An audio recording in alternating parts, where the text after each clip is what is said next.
की गे ऐठी की हाल छौ? हे छौरा, हमर इलाका में शेर बने छी। अरे हम मोरंगा छिए त की समझे छी? चल हट।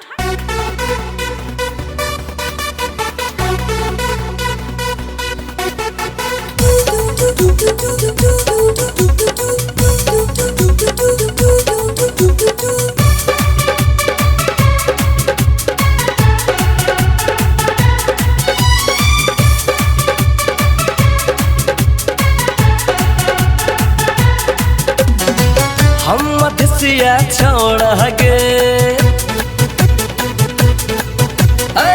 हम मधुसिया छोड़ा गे, खाई दूध दही चूड़ा गे।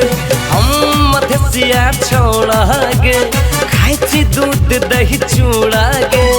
बढ़ चढ़ के बोल न गोरी, अब न बना लब तोरा गे। डर लागे नहीं चुकानी को भीतर बा। मोरंग जिला घर बात कौन बात के डर बागे। मोरंग जिला घर बात कौन बात के डर बा। कौन बात के डर बा।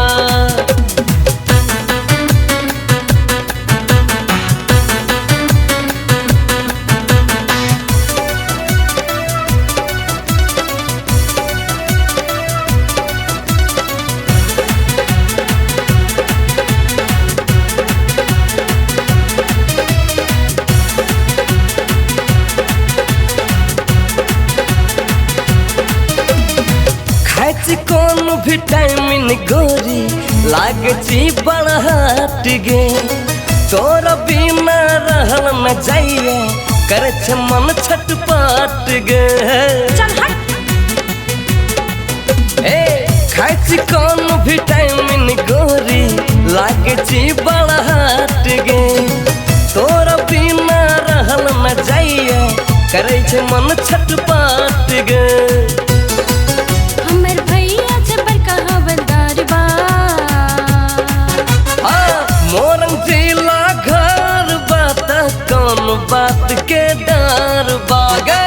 मोरंग जिला घर बात कौन बात के डर बा। मोरंग जिला घर बात कौन बात के डर बा। कौन बात के डर बा।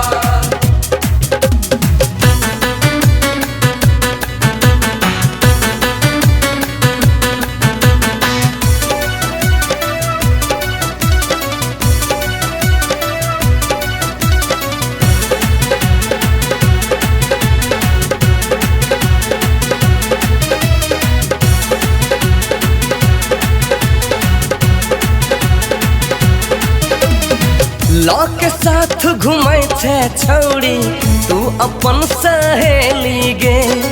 चल में हम तोरा घुमैबो, मोरंग के रंगेली गे। चल ने। चल हट। लौ के साथ घूमे छे छौड़ी, तू अपन सहेली गे। चल में हम तोरा घुमैबो, मोरंग के रंगेली गे। किया हमरे पे तोरा छ नजरबा। मोरंग जिला घर बात कौन बात के डर बागे। मोरंग जिला घर बात कौन बात के डर बा। मोरंग जिला घर बात कौन बात के डर बा। कौन बात के डर बा। कौन बात के डर बा।